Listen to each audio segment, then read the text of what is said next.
Saipan, July 1944. The island smolders under the Pacific sun, its once green ridges now blackened by shell fire and silence. The wind carries the faint smell of burned oil, and beneath it, the iron tang of death. Among the ruins of a field hospital, Imperial Army nurse Chio Tanaka kneels beside a stretcher, her white gloves stained brown with dust and blood. She has stopped counting the dead. For weeks, she and the other Japanese nurses have moved like ghosts through the shattered coral hills, tending to soldiers who refuse to be saved. They have all been taught that surrender is worse than death, that capture means dishonor not just for oneself, but for the emperor. Better to die cleanly, her commander had said, pressing a glass vial of poison into her hand. If they find us, we drink. Now, as the American voices echo nearer through the jungle, that moment has come. The hospital tents are gone, shredded by mortar fire. The stretchers lie empty. The wounded who could still walk have crawled into caves or thrown themselves from cliffs. Chio sits quietly beside her last patient, a boy no older than 16, his bandaged leg trembling as he whispers the emperor's name. She lifts the vial, her hand steady, but the boy reaches up weakly and stops her. "Nurse, I want to live," he murmurs. The words strike her harder than any explosion. For a moment, she cannot breathe. Outside, the sound of boots crunching gravel draws closer. Someone shouts in a language she does not know. The boy hides his face. Chio stands, shoulders straight, waiting for the enemy to appear. They come not as monsters, but as men. Young faces under helmets, eyes wary, yet curious. One gestures toward her blood-stained armband. Another lowers his weapon and says something softly. Words she cannot understand, but whose tone is unmistakably gentle. Then something even more bewildering happens. One of them holds out a canteen. Chio hesitates. Every instinct screams trap. But the thirst is unbearable. Slowly, she takes it. The water is warm, metallic, yet clean. When she looks up, the soldier is smiling, not with triumph, but relief. That is the moment the world begins to unravel. She is led down the hill with the other captured nurses, perhaps a dozen survivors. The path winds through fields where palm trees lie flattened like broken spears. American corpsmen pass carrying stretchers, whispering orders, stopping to help even the wounded Japanese. Chio stares in disbelief as an American medic kneels beside a fallen Japanese lieutenant, cutting open a bandage and injecting something clear into his arm. "Penicillin," one of the nurses whispers, remembering the rumors. "A medicine that heals infection." It feels impossible. They heal even their enemies? At the prisoner collection point, a tent flaps gently in the afternoon wind. An American woman stands there. A nurse, her hair pinned neatly under a cap, her eyes soft but alert. She looks at the Japanese women with something that neither pity nor pride can describe. She simply says, "You're safe now. You're safe." The word means nothing. In the code of Bushido, safety is for cowards. Yet as the sun dips toward the sea, Chio feels the first faint tremor of confusion. That night, under armed guard, the POW nurses are given food, real food. Not dried rice or moldy biscuits, but something called sea rations. Tins of meat, crackers, and chocolate. The sweetness of the chocolate almost hurts her tongue. Nearby, American soldiers share candy with Japanese children who have wandered from the ruins. The children laugh, clutching the bars like treasures. One of the nurses whispers a prayer, uncertain if it is for forgiveness or understanding. Later, they are handed small parcels called comfort kits. Chio opens hers and gasps. Inside are soap, a toothbrush, a comb, and something unthinkable. Silk underwear. For a long time, she can only stare. Silk, the same fabric that once lined her kimono back home, a luxury reserved for women of status. Now it lies in her lap, given freely by the enemy. Another nurse breaks down, sobbing uncontrollably. "Why?" she whispers. "Why do they do this?" No one answers. As night settles, the camp hums softly with distant radio music. The sea murmurs against the reef. Chio lies awake, the silk folded neatly beneath her head, as if afraid to touch it again. She thinks of the poison vial still hidden in her medical satchel, and of her commander somewhere in the caves, perhaps still waiting for her to bring death to him. But she cannot move. The scent of soap lingers on her hands. For the first time in years, they are clean. She remembers the boy who said, "I want to live." And suddenly, she is terrified. Not of dying, but of what living might mean now. The world that was once made of black and white, loyalty and shame, honor and surrender, has begun to blur. The Americans' laughter drifts across the camp, mingling with the whisper of waves and the rustle of palm leaves. Somewhere, a woman hums a tune, gentle, almost like a lullaby.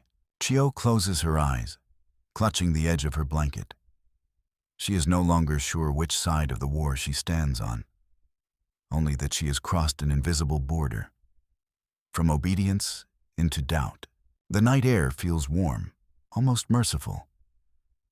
And though she does not yet understand it, something within her has begun to heal. But mercy, like silk, is fragile in a soldier's world. By morning, the sun hangs high over the Saipan coastline, casting long shadows across the camp.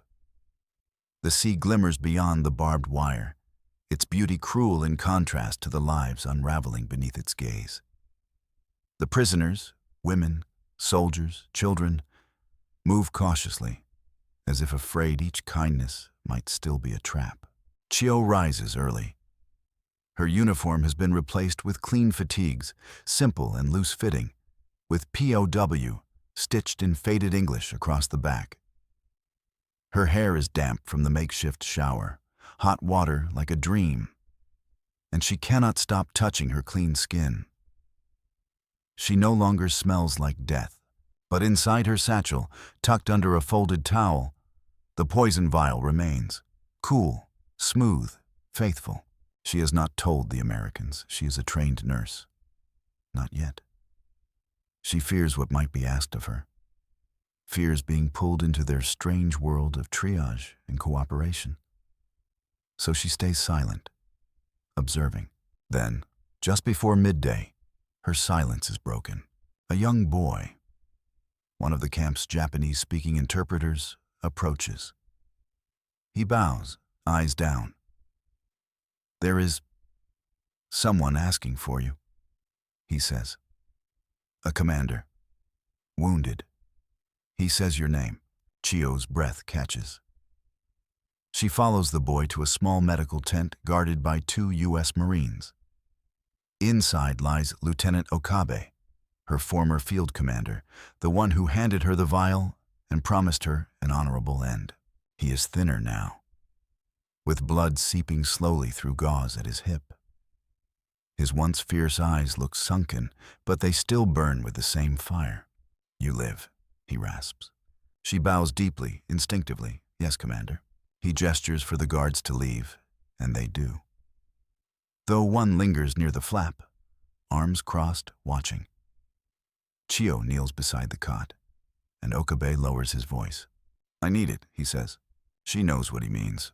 "No," she whispers. His hand shoots out, gripping her wrist with surprising strength. "You promised me. Do not disgrace me in front of these devils. I will not rot under their mercy." She looks at him, really looks, and sees what she once feared in herself. A man no longer capable of changing. His world, his code, his emperor, All are fading, and he clings to death like a raft in a drowning storm. I can't, she replies. His voice sharpens, venom behind each syllable. You swore upon the flag. You took the oath. Are you now one of them? Chio says nothing. You shame us all, he hisses. Your father, your ancestors, your country. She feels her throat tighten. Tears press behind her eyes, but she will not give him that power.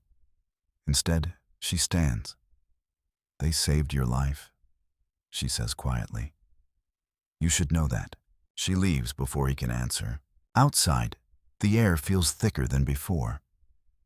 She finds herself walking past the tents, beyond the kitchen line where American cooks hum while stirring steel pots. She walks to the women's barracks, where the other POW nurses sit quietly sewing scraps into crude shirts and bags, a kind of assigned labor that no one complains about. It is honest work, clean work. One of the nurses looks up. Was it him? Chio nods. The nurse lowers her eyes. He asked me too. No one says anything more. That evening, the Americans hold something strange. A movie night. A large white bed sheet is stretched across two poles, and a real projector begins to whir.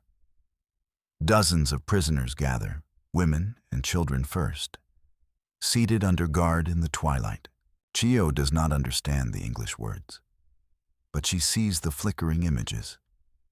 American nurses dancing, smiling, caring for wounded men.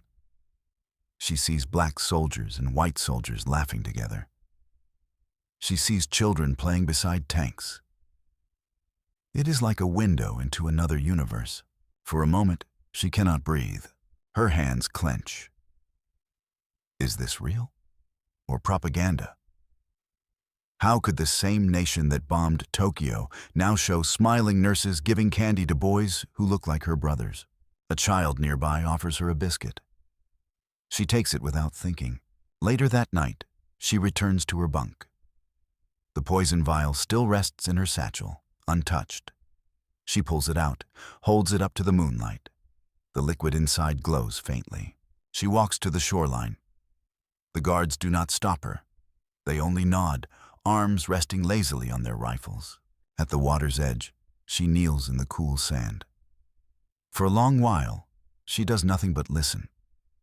To the waves, to her heartbeat, to the thin memory of a home that might no longer exist. Then, slowly, she digs a hole with her fingers, places the vial inside, covers it. She does not pray, only breathes. A soft wind rises, carrying with it the salt of the Pacific and something else. Something unnameable. Behind her, a voice calls gently in broken Japanese. Tanaka-san, food, come.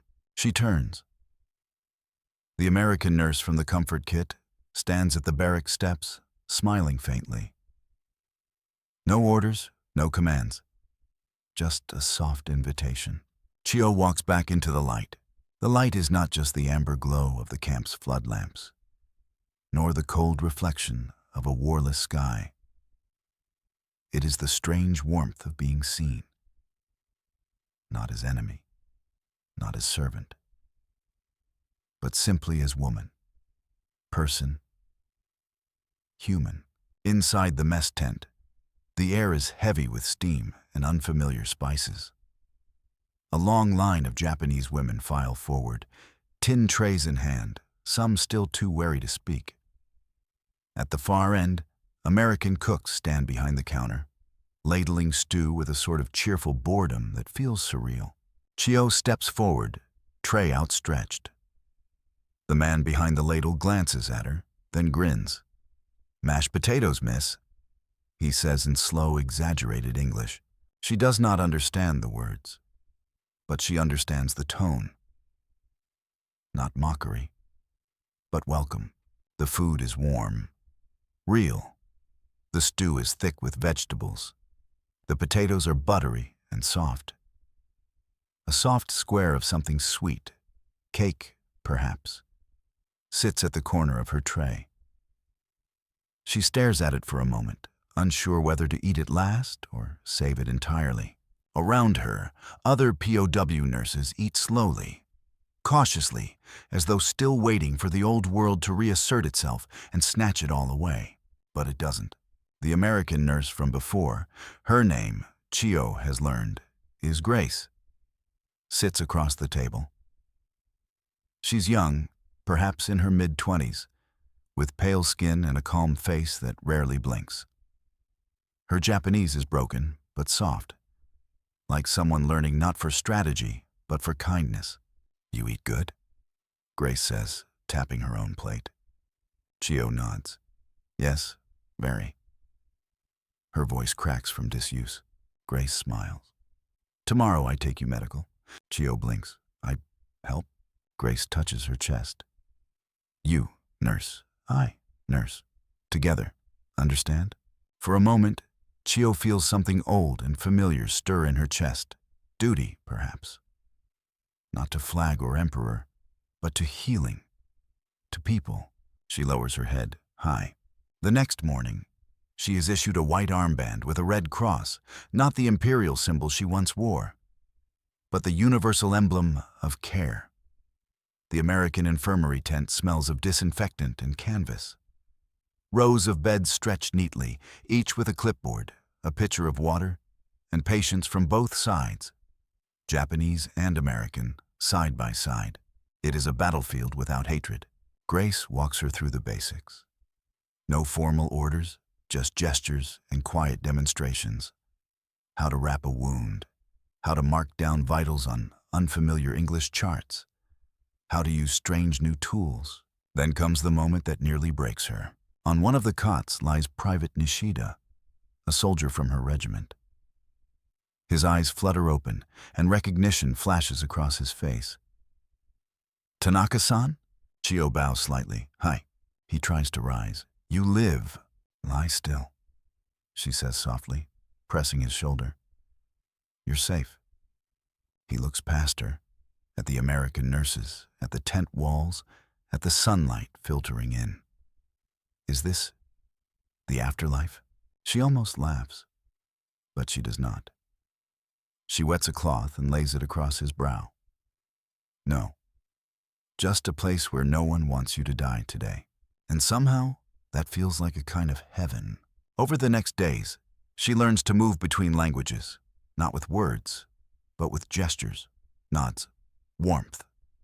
She cleans wounds, applies medicine, and one afternoon, helps deliver a baby born to a terrified Okinawan woman who had survived the cave fire bombings. Grace holds one hand. Chio holds the other. When the infant finally cries out, both women weep. But not all moments are soft. Some patients curse her in Japanese.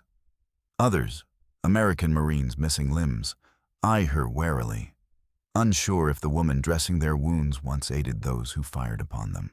One man, tall with a beard and a missing arm, mutters, "Jap witch," when she passes. Grace hears and says nothing.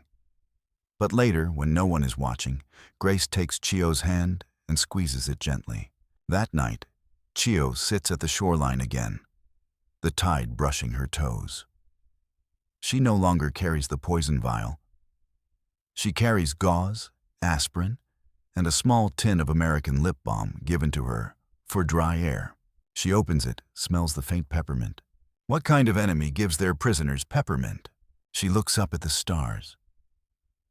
Not the same ones she memorized in school books, charting constellations of the divine emperor. These feel older, quieter, and strangely equal. Behind her, voices drift on the breeze. American, Japanese, Tagalog, Chamorro. The language of survivors, not soldiers. The war is not over. She knows this. Battles rage on other islands. Bombers fly overhead at night. And yet, here, in this strange corner of the war, she has begun to taste a life that is not poisoned by fear. Silk underwear, chocolate rations, clean sheets, and hands, American and Japanese, working together to keep another heart beating. She does not yet know who she is becoming, but she is certain of one thing. She will not go back. Days melt into weeks. The monsoon rains come, soft and relentless, washing away the ash from the hills. The camp's barbed wire gleams wet and harmless beneath the gray sky. Inside, the rhythm of survival shifts, no longer about hunger or fear, but about the strange ache of waiting. Chio has grown quieter. Her English improves through listening, not speaking. She observes how the Americans laugh easily, how they mourn quickly but without ceremony. Life to them seems both sacred and casual, as if its value lies not in duty but in persistence. One afternoon, she is assigned to clean the storage tent behind the infirmary, a space filled with crates labeled Medical Aid, U.S. Army. As she works, she finds a box half buried under tarps, its lid broken. Inside are folded papers and envelopes, hundreds of them, smeared with water and time. Letters, most are written in English, undelivered, addressed to homes in Ohio, Kansas, and places she cannot imagine. Many end the same way. Tell Ma I'm okay. Don't worry. She cannot read them, but the shape of the handwriting, the careful loops, the little stains of sweat and fingerprints, they speak a language she understands. Love, fear, hope. Then she finds one written in Japanese. The paper is thin, creased, bearing the Imperial seal. The ink has run, but a few words remain legible. Mas to my daughter, Tanaka Chio. If you still live. Her hands tremble. She unfolds it fully. The letter is from her father. The date, April 1944, months before the invasion. My daughter, you must remember that the world changes even when our hearts resist it. If you survive, do not let our emperor's sorrow consume you. Serve life, not death. Your mother prays each morning that you will see flowers again. The bottom half is torn away. She clutches it as if it were a living thing. For hours she cannot move. The sound of rain on canvas becomes distant, like the hum of memory. Her father's words pierce through the fog of her indoctrination. Serve life, not death. That night, she sits with Grace in the dim light of a hurricane lamp. The American nurse is mending a torn sleeve, humming a tune that drifts like smoke. Chio lays the letter on the table. Father, she whispers, tapping the page. He writes. Grace looks at the damaged paper and nods softly. Good man, she says. Chio hesitates. He say, live, not die. Grace's eyes meet hers. Then he's wiser than most generals. They sit in silence for a long while. The rain thunders harder outside, but inside the tent there is peace. Fragile, human, real. The next day, she takes her turn tending the wounded. Among them is Lieutenant Okabe again. Weaker now, his skin pale, eyes hollow. He refuses food, speaking only in whispers to an imaginary command. When she changes his bandage, he stirs. You, still here? He mutters. Yes, she says quietly, still. He looks at her, and for a fleeting instant, the old fire fades. They will make you forget who you are, he says. She shakes her head. No, I remember. I am nurse. He laughs bitterly. A nurse for the enemy. She finishes her work without answering. Then she places the damp cloth on his forehead. You are wrong, she says finally. I am a nurse for the living. That night, she dreams of her home in Yokohama, of cherry blossoms falling into river water, of her mother hanging silk sheets to dry. But when she reaches to touch them, the fabric turns into bandages, stained and floating away. The next morning, she writes her first letter to no one. There is a nurse named Grace who hums when she works. There is a man with one arm who smiles now when I bring him soup. There is a child who no longer cries at night. Perhaps this is what victory should feel like. She folds it carefully, though she knows it will never be sent. Later, a shipment arrives at the camp. Supplies and mail for the Americans. Grace receives a small parcel wrapped in brown paper. Inside is a pair of silk stockings and a note signed Mother. She laughs softly, embarrassed, then offers one pair to Chio. "For you," Grace says. Chio touches the silk, its texture impossibly soft. The same kind given in the comfort kit weeks ago. But this time, it carries a different weight. It no longer feels like irony or humiliation. It feels like connection. "Why?" Chio asks. "You give me?" Grace smiles faintly. "Because my mother would." That night, the war feels far away. The thunder of artillery has been replaced by distant surf. The silk lies folded beside her cot, not a symbol of surrender, but of gentleness surviving where it should not. She looks again at her father's letter, its torn edge fluttering in the candlelight. Serve life, not death. For the first time, she believes he was right. The next morning, she steps outside before dawn. The camp is quiet, the air clean after rain. The horizon glows faintly gold. She breathes deeply and realizes she is no longer waiting to die. She is waiting to begin. The sky over Saipan softens with early light, brushing the camp in pale gold. Palm fronds sway with a gentleness that betrays the island's past violence. As the guards shift and stretch, as if waking from a collective dream, Chio steps quietly out of the women's barracks and walks toward the infirmary. Not as a prisoner now, but as someone with a purpose. Inside, the tent is already alive with murmurs and movement. Chio rolls up her sleeves beside Grace, who hands her a clean towel without a word. There is no ceremony, no permission sought, only the rhythm of routine, of tending, mending, healing. Their first patient is an American Marine with a broken jaw wired shut.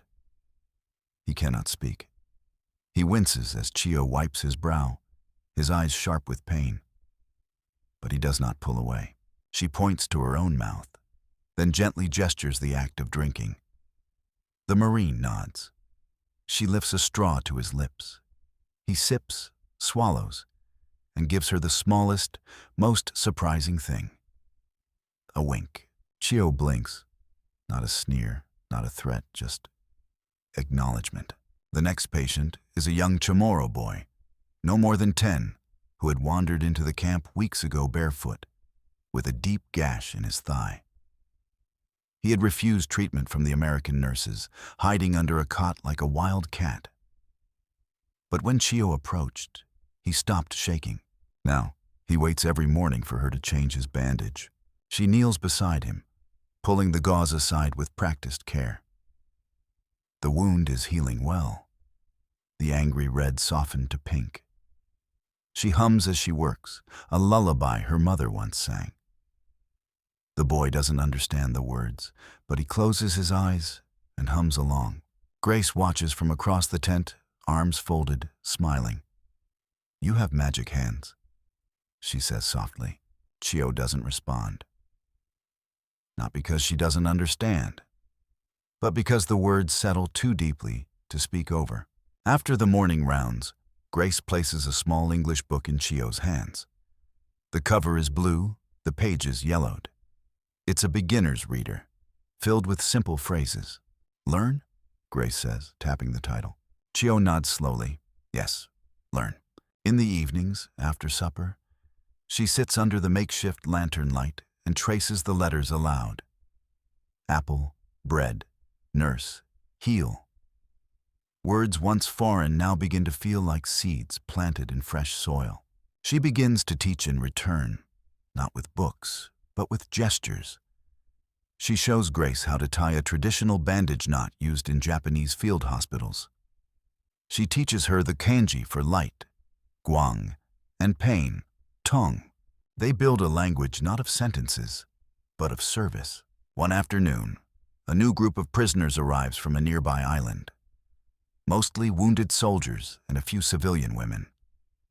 Among them is Nakamura Misako, an older nurse with sharp features and eyes that do not flinch. When she sees Chio wearing the Red Cross armband, speaking halting English, laughing softly with grace, her face hardens. "Traitor," she hisses as they pass. The word slices through the air like a blade. Chio stands frozen. Misako turns her back and walks away. That night, Chio does not sleep. She lies on her cot staring at the canvas ceiling, feeling once again the weight of invisible judgment. Not from her captors, but from her own people. Is she a traitor? Has kindness made her forget who she is? She remembers the look on Lieutenant Okabe's face. Proud, withering, terrified. And she remembers the Chamorro boy smiling through pain, and the Marine with the broken jaw lifting his hand to wave. No, she's not traitor, she is transforming. The next day, she finds Misako seated alone near the supply shed, folding linens with stiff precision. Chio kneels beside her and begins folding silently. Minutes pass. Then, Chio says gently, "My father sent letter," he said. "Serve life, not death." Misako does not respond. Chio adds, "I am still Japanese, but I am also nurse, always nurse." Still no reply. But Misako does not move away. They fold another towel and another. Sometimes, silence is the beginning of understanding. That afternoon, Grace places a photograph on Chio's cot. A black and white image of her and Chio taken by an army photographer, both in their nurses' uniforms, standing outside the infirmary, smiling without force. "I send to my mother," Grace says. "You, my sister now." Chio looks at the photo, her eyes moistening. "Sister," she repeats. She tucks the photo into her satchel beside her father's letter. Not hidden away, but resting where it belongs, beside the symbols of her rebirth. Later that week, during a particularly hot morning, a plane flies low overhead, a B-29, massive and gleaming, its shadow passing like a moving eclipse over the camp. Everyone looks up. One of the guards mutters, "Tokyo next." Chio flinches. She says nothing, but she feels it. The war is still alive, roaring in the sky above, burning in cities far away. She does not know what awaits Japan, or what waits for her after this camp. But here, on this strange island wrapped in barbed wire and mercy, she has begun to build something impossible. A life where hands once trained to obey can now choose to heal. But peace is not a steady thing. It flickers like a lantern flame, swayed by every gust of wind from a world still burning. It is early August when the tension returns. First, it comes in murmurs. Whispered conversations between guards, telegrams delivered with furrowed brows, radio static that gives way to words no one in the camp understands, except for the Americans. Then comes the night when the sky glows. The sea beyond Saipan reflects something unnatural. Not moonlight, not fire. Something in between. Grace stands outside the barracks with her arms folded, her face caught between awe and dread. Chio approaches her quietly. "What is it?" Grace doesn't answer. Her eyes remain fixed on the east. "Big bomb," she says finally. "Very big." The word bomb Chio understands. But Grace's voice is not proud. It is hollow. Later, in the infirmary, the radio broadcasts something in fast English. The word Hiroshima is repeated, again and again. Chio stiffens. Her hands tremble slightly as she adjusts a bandage. Hiroshima, a city, a place. Her cousin lived there, her childhood classmate. 1,000 memories carved in wooden houses, paper lanterns, riverside paths. "What happened?" she asks Grace. Grace doesn't answer at first. Then, barely audible, "It's gone." The silence that follows is not empty. It is unbearable. Over the next few days, the camp changes. The guards speak less. The supply trucks stop coming. Everyone seems to wait for something, though no one knows what. Then, as if the island itself has been holding its breath. The second name arrives over the radio. Nagasaki. Chio is seated in the medical tent when she hears it. She drops the gauze in her hands. Her knees weaken. Grace rushes over, steadying her, but Chio pushes her away and stumbles out into the sun. She does not cry, not because she is strong, but because the part of her that once wept has gone still. She walks to the wire fence at the edge of the camp, where the surf rolls endlessly in. She grips the rusted strands, looks out at the water, and whispers the only word that makes sense. Why? Behind her, footsteps crunch. Misako stands there, arms folded. "You see now," she says. "They smile. They feed us. But in the end, they destroy our home." Chio turns, her voice low. "You think I don't know?" Misako's eyes flash. "You pretend. You bow to them. Sew for them. Heal them." "I heal everyone," Chio replies. "Even those who kill your family." Chio cannot answer, because she does not know who is dead or who remains. Only that something inside her, something that once believed in lines drawn neatly between friend and enemy, has begun to collapse. That night, she sits beside Grace under the same lantern where they first studied words together. "You know?" Chio asks. "My cousin, Hiroshima." Grace's hands stop moving. She nods. "I'm sorry." "They all gone?" Grace hesitates, then answers truthfully, "I don't know." They sit in silence for a long time. Chio finally speaks. "If Japan..." "No surrender, you drop again?" Grace blinks. Her jaw clenches. "I'm just a nurse," she says. Chio nods slowly. "Me too." The next morning, rumors break like storm surf. The Emperor has spoken. Japan will surrender. No one believes it at first. But then it is confirmed. The war is over. The Americans fire no celebratory shots. No music plays.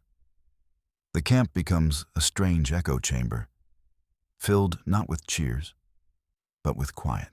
Chio sees young American soldiers sitting in stunned silence, staring at the horizon as if uncertain what peace even looks like. Others write letters home. One carves a date into the wooden wall of a barracks. August 15th, 1945. Later that day, Lieutenant Okabe dies in his sleep. No poison, no final words. Just a slow fade, his breath leaving like smoke. Chio tends to his body with the same care she gave the Chamorro boy. She washes his face, folds his hands, and places the torn flag of Japan, found months ago in the rubble, across his chest. Misako stands in the doorway, watching, but says nothing. That night, the guards allow the Japanese prisoners to gather by the beach. A small fire is lit. No speeches are given. The flames crackle softly against the wind. Someone begins to sing, a lullaby, ancient and wavering. Others join. Chio does not sing. She watches the fire, thinking of Hiroshima, of her mother, of a letter torn at the edge. Grace appears beside her, silent, holding 2 cups of warm water.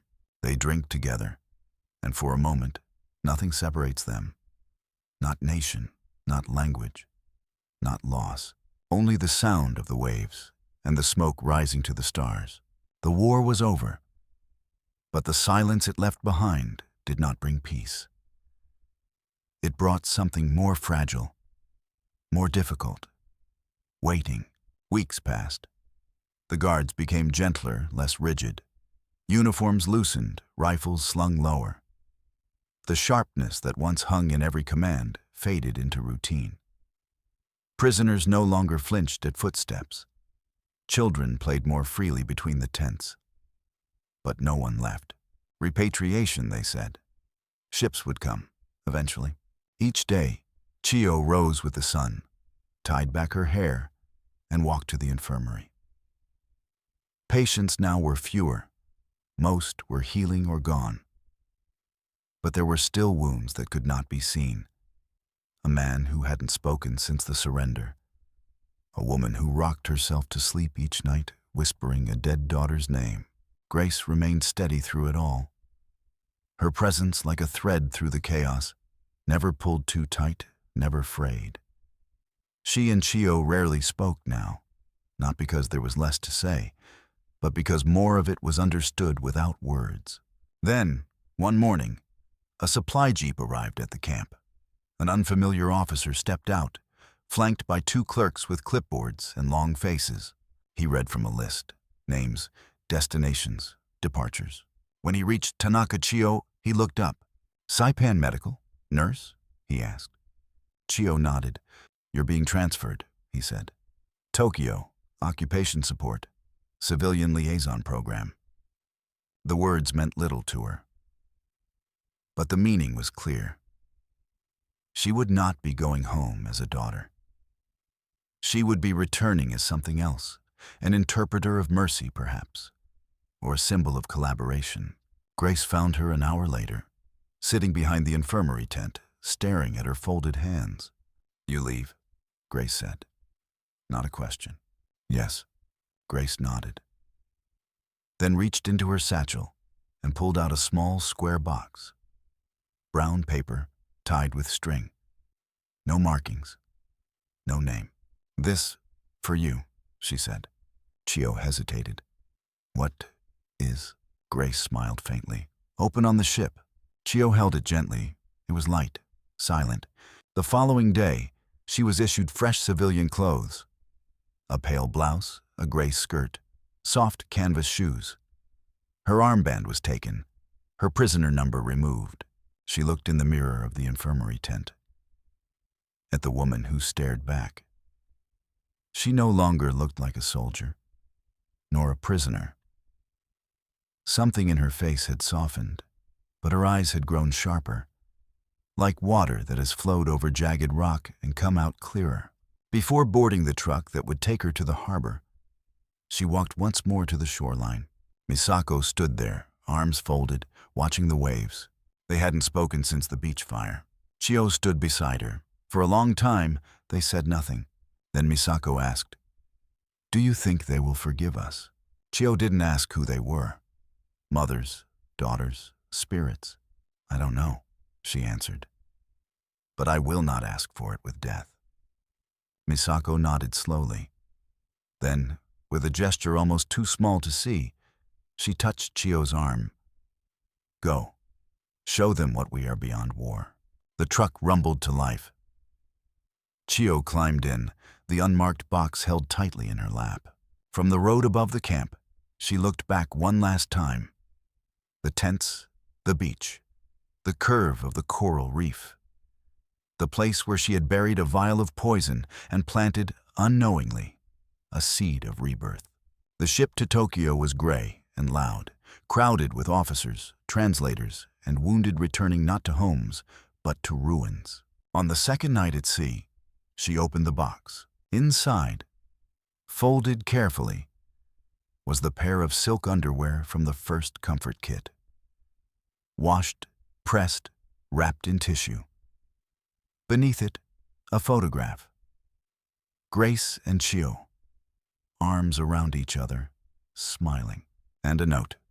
"Ostarm, not all silk is for seduction. Some is for survival. Some is for memory.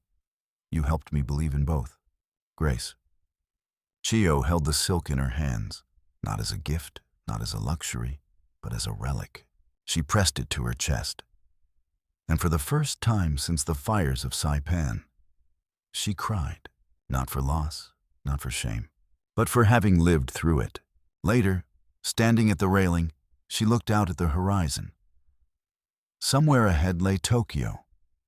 Scarred, broken, still breathing. She did not know what would be waiting. Perhaps rejection, perhaps silence. But she would go as she was now. A woman who had knelt before both death and mercy, and had chosen the hand that reached to heal.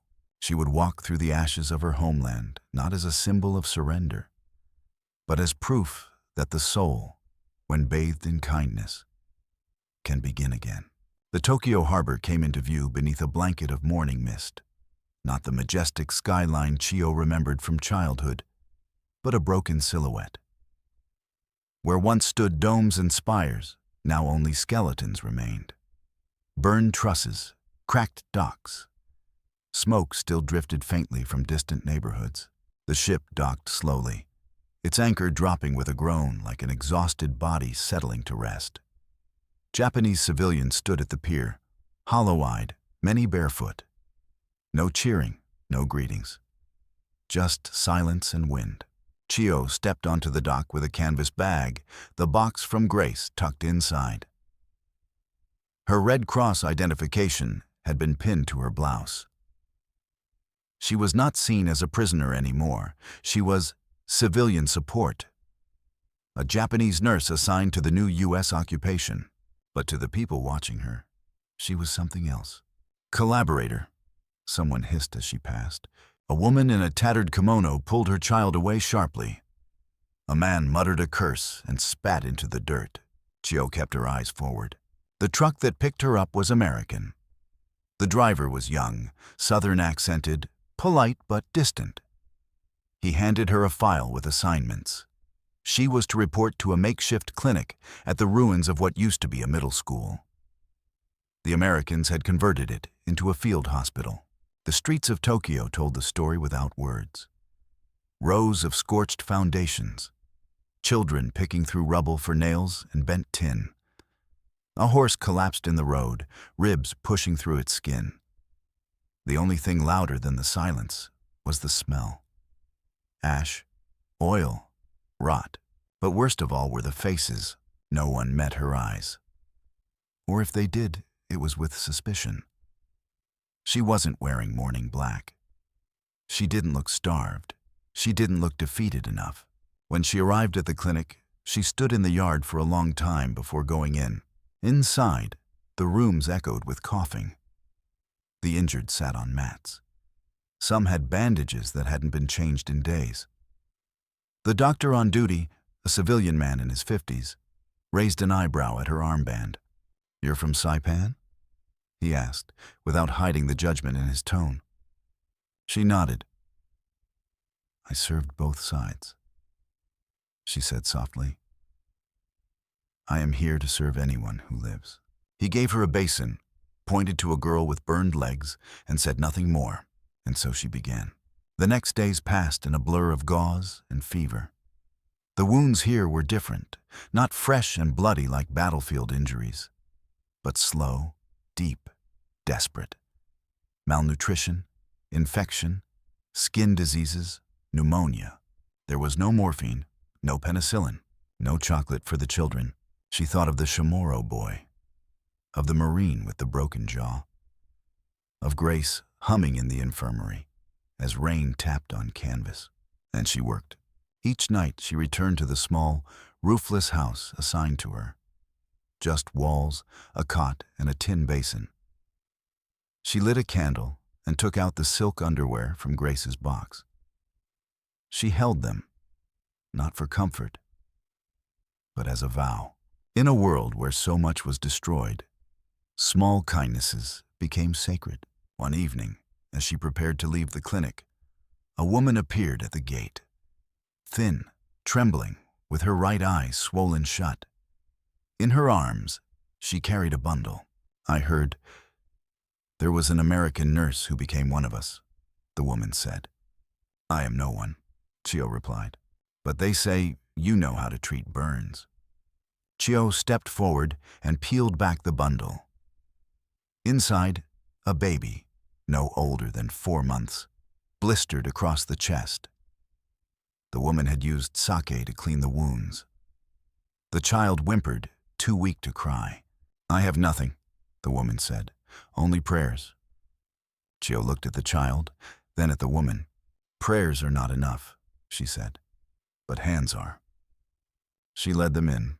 That night, Chio worked with nothing but boiled water and cloth. She sang softly as she cleaned each wound. She used old rice starch to make a cooling paste. The baby clung to her finger with fingers like reeds. The mother wept in the corner. And in that moment, Chio understood something that had taken her months to see fully. Mercy is not something one receives. It is something one chooses to give. Again and again, even when the world offers no reason to. When dawn broke, the baby still breathed. Chio stepped outside and looked toward the east. The sky was beginning to brighten, softening into the color of healing bruises. She did not know what tomorrow would bring. Whether her people would accept her, whether she would ever be anything but a reminder of war and shame. But she knew this. Her hands would stay open. She would keep them open. Because once, in a place called Saipan, someone had done the same for her. Autumn rolled across Tokyo quietly, like a respectful guest entering a grieving home. The ginkgo trees near the clinic began to turn gold, shedding their fan-shaped leaves into the gutters of ruined streets. Smoke no longer curled from buildings, but from kitchens. Rice boiling again. Fish grilled over tin stoves. Life, stubborn and slow, had returned. So had the wounded. But now, the wounds were not just of war. A teacher who collapsed from exhaustion while feeding 80 orphans with his own rations. A boy who stepped on an unexploded shell while playing in a collapsed temple. A woman who'd lost her voice after witnessing her neighbors hang themselves after the emperor's speech. These were not soldiers. These were survivors. And Chio had become their nurse. Each day, she boiled water before sunrise. Each day, she tied her hair back with a strip of cloth torn from her old prisoner uniform. And each day, she wrote one line in a small ledger before leaving her empty house. Healing is slower than war, but it leaves no graves. Then one morning, a letter arrived. American mail, sealed with a waxy stamp. Chio stared at the envelope for a long time before opening it. The handwriting was careful, familiar. Dearest Chio, they've reassigned me to the Pacific Hospital ship Mercy Hope. We anchor near Yokosuka in November. I asked to come ashore. I asked for one name. Yours? I don't know if you'll receive this. I don't know if you'll want to see me. But if you do, I'll be waiting at the front gate of your clinic on the 1st of the month. Just before sundown. Bring nothing, only your hands. Grace. Chio read it 3 times, then folded it slowly and pressed it to her chest. The days passed like smoke through open windows. She told no one. Not Misako, not the doctor, not the old man who brought her sweet potatoes each week. But she knew what the date meant. Her hands grew restless. Her heart, too.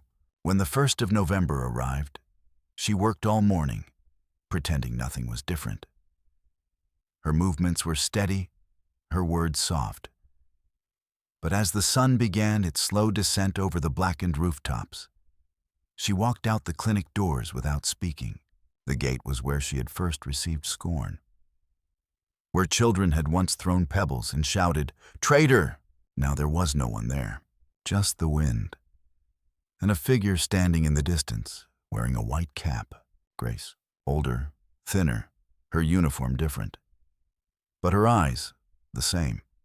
And her smile, that soft, curved thing that had once broken down every wall Chio had built around her heart. They stood in silence. Then Grace stepped forward, held out her hand. Still soft, she joked. Still dangerous. Chio reached forward. Their hands met. Then Grace pulled something from her bag, a small envelope. Inside, a photograph. It showed a baby wrapped in gauze, smiling. A woman stood behind her, holding her proudly. On the back, in careful handwriting, "To the nurse who gave us both breath again." Chio's lips trembled. "They sent it through the Red Cross," Grace explained. "Somehow, it found its way to my ship. I knew who it was meant for." Chio clutched the photo as if it were a living thing. They sat together on the clinic steps, the city glowing around them. Not with fire, but with lamps, lanterns, and cooking smoke. Grace pulled out 2 biscuits. "Stolen," she whispered. "But peace makes thieves of us all." They laughed quietly. The first laughter Chio had known in months. "I thought I'd be forgotten," Chio said at last. "You were remembered," Grace replied. "Every day." They sat until the stars appeared. And when Grace finally stood to leave, she reached into her satchel one last time and handed Chio a small, worn pin. The Red Cross emblem. "I kept it safe," she said. "But it belongs to you now. Because you taught me what it means." Chio didn't cry. Not because she wasn't moved, but because something deeper had taken root. A calmness, a strength forged not in ideology or war, but in shared breath, shared wounds, shared grace. That night, she placed the pin beside her father's letter and Grace's silk gift. Then, for the first time since returning to Tokyo, she wrote a letter. "A mother. I have seen the worst of the world, and I have seen the best.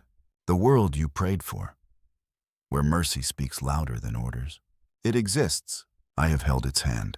The winter wind swept through the alleys of Tokyo like a breath exhaled from the ruins themselves. Smoke curled upward from clay stoves, and old women sat beside fire pits, peeling sweet potatoes with cracked fingers. The city did not celebrate its survival. It endured it. At the clinic, the walls were patched with scrap wood. The ceiling still leaked. But within those rooms, life was not just returning.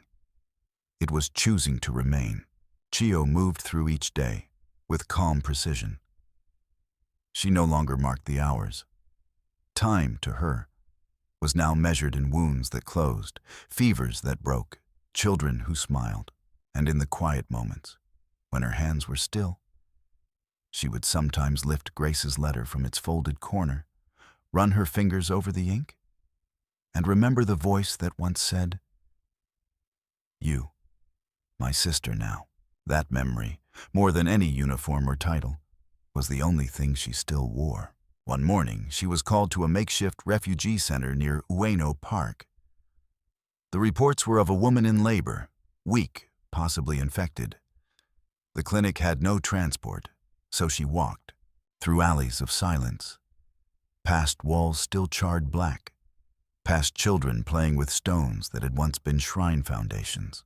She found the woman inside a broken tea house, younger than expected, skin pale. Labor had started too soon, and she was alone. Chio worked quickly, boiled water, wrapped her scarf around the girl's brow, held her hand, whispered encouragements between contractions, not as soldier, not as authority, but as something simpler. One woman to another. The baby came as the sun broke through the clouds. A girl, small and slick and loud, her cry louder than any siren.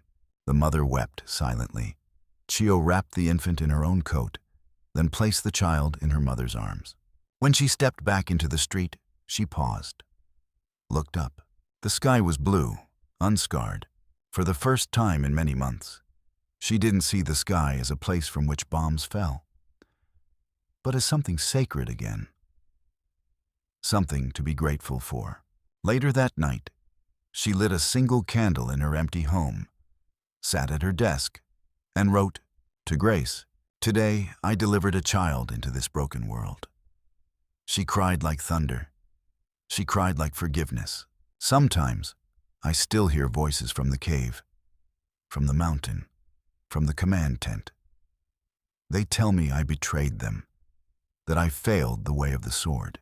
But then I hear other voices, quieter, older, a baby's cry, a soldier's thank you, a woman's laughter in the rain. I choose to follow those voices now. If ever you return to this land, know that a part of you remains in every bandage I tie, every rice bowl I offer, every child I help bring into breath. I have not forgotten Saipan. I carry it in my hands. She folded the letter. She would not send it. She did not need to. Some messages were not meant for paper. They were written in acts. Months passed. The ginkgo trees bloomed again. Misako visited one day, carrying 2 bowls of miso soup. They ate on the steps of the clinic. No apologies were spoken. They weren't needed. In time, the American clinics closed. The uniforms disappeared. The foreign doctors returned home, but Chio remained, not because she was told to, not because she had nowhere else, because here, in this city of ash and silence, she had become the version of herself that could not have been born in any empire. She had become her father's prayer, her mother's hope, her enemy's sister. At the corner of her desk, she kept 3 items: her father's torn letter, Grace's silk-wrapped gift, a photograph of a smiling child wrapped in gauze. Every morning she lit incense beside them, not as ritual, but as memory. One flame to remember the past, one flame to forgive it, one flame to keep the light. And so, even as the world moved forward, rebuilt railways, reopened factories, forgot its ghosts, Chio stayed in that small clinic, offering the one thing war could never teach: a hand that heals without asking who you were before it touched you.